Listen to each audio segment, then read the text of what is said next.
പൊതുപരീക്ഷാ ഭേദഗതി bill parliament പാസാക്കിയ നടപടിയെ സ്വാഗതം ചെയ്ത് പ്രധാനമന്ത്രി നരേന്ദ്രമോദി.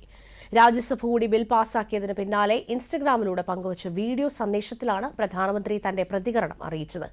പരീക്ഷാ പേപ്പർ ചോർച്ച കേസിൽ ഉൾപ്പെടുന്ന മാഫിയകളെയും ക്രിമിനലുകളെയും ഒരു കാരണവശാലും വെറുതെ വിടില്ല എന്ന് പ്രധാനമന്ത്രി ശക്തമായ ഭാഷയിൽ മുന്നറിയിപ്പ് നൽകി. വർഷങ്ങളായി രാജ്യത്തെ വിദ്യാർത്ഥികളും രക്ഷിതാക്കളും നേരിടുന്ന പ്രധാന വെല്ലുവിളിയാണ് പേപ്പർ ചോർച്ച. സുതാര്യത ഉറപ്പാക്കുന്നതിനും രാജ്യത്തെ പരീക്ഷാ സംവിധാനം കൂടുതൽ ശക്തമാക്കുന്നതിനുമുള്ള കേന്ദ്ര സർക്കാരിന്റെ തുടർച്ചയായ ശ്രമങ്ങളുടെ ഭാഗമാണ് പുതിയ നിയമനിർമ്മാണമെന്നും പ്രധാനമന്ത്രി നരേന്ദ്രമോദി പറഞ്ഞു. साथियों,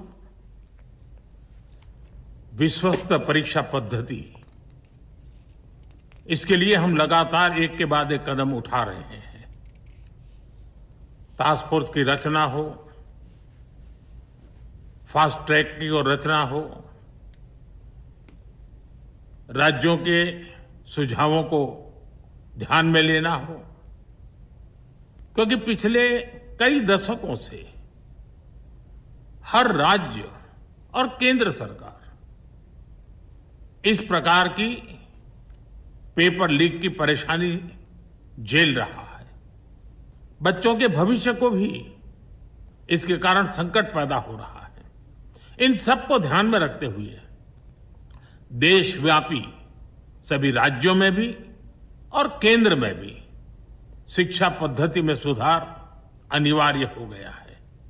टेक्नोलॉजी के भरपूर उपयोग की आवश्यकता हो गई है और साथ साथ फिर से कोई पेपर माफिया, पेपर लीक करने वाली गैंग, देश के बच्चों के भविष्य के साथ खिलवाड़ करने वाली गैंग, उनको बख्शा नहीं जाएगा. इसलिए कठोर कानूनों की भी जरूरत है.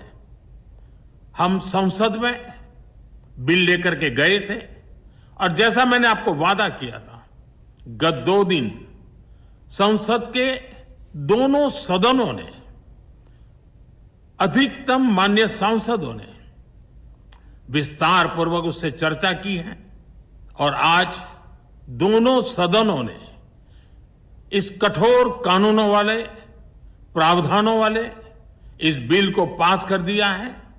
अब विश्वस्त परीक्षा पद्धति की दिशा में जाने में एक महत्वपूर्ण काम पूर्ण हुआ है.